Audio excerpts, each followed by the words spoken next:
Lancer une nouvelle habitude n'est pas évident. Le plus dur est qu'à un moment, on commence à se critiquer et à penser qu'on manque de discipline. Le problème est que la plupart des méthodes n'intègrent pas la puissance du subconscient. Alors, dans cette courte vidéo, je vous propose une règle inratable pour lancer n'importe quelle habitude.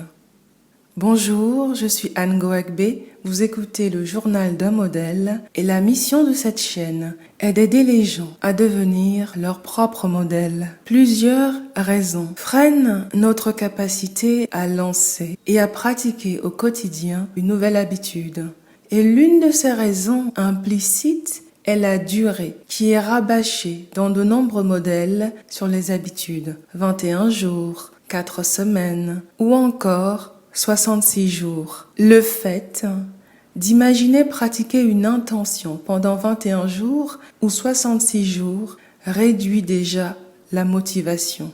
Je suis passée par là et il y a 6 semaines, en écoutant une conférence avec James Clear, auteur d'Atomic Habits, où un rien peut tout changer en français, j'ai testé une seule routine qui découle d'une règle que j'appelle hier, aujourd'hui et demain, en acronyme HAD. Je n'ai pas manqué un seul jour depuis 46 jours. En réalité, vous pouvez développer une habitude en 3 jours en ayant juste à l'esprit cette décision. Je l'ai fait hier, je le fais aujourd'hui et je le fais demain.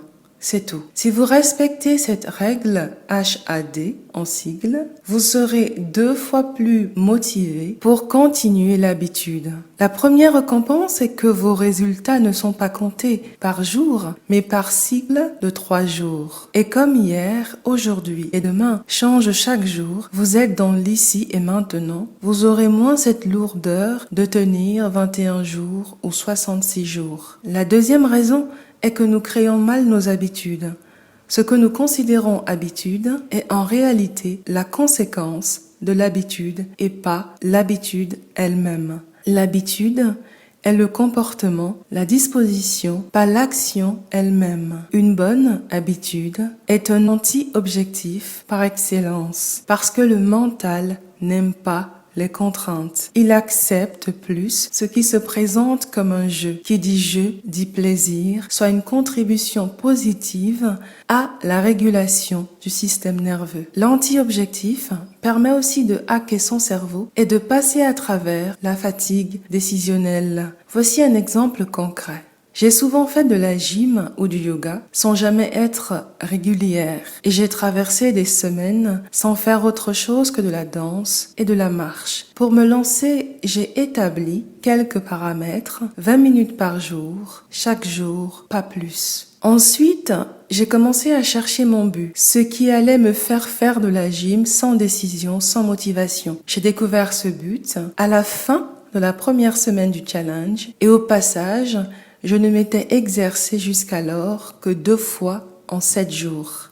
Quel est donc le but qui m'a fait tenir depuis 46 jours, non-stop? Mon but n'est pas de faire de la gym ou du yoga 20 minutes par jour. Mon but est de ne pas casser la chaîne de mon comportement et ce comportement est mettre ma tenue de gym. Si chaque jour, je mets des vêtements de gym, c'est certain que je vais pratiquer une activité. L'autre astuce développée est que pendant ces 20 minutes, je m'instruis, je m'inspire, j'écoute des insights audio ou vidéo sur un sujet spécifique. Donc, dans ces 20 minutes, je travaille le corps, une thématique importante et une langue étrangère, pour moi, l'anglais. Parfois, je n'ai pas eu 20 minutes.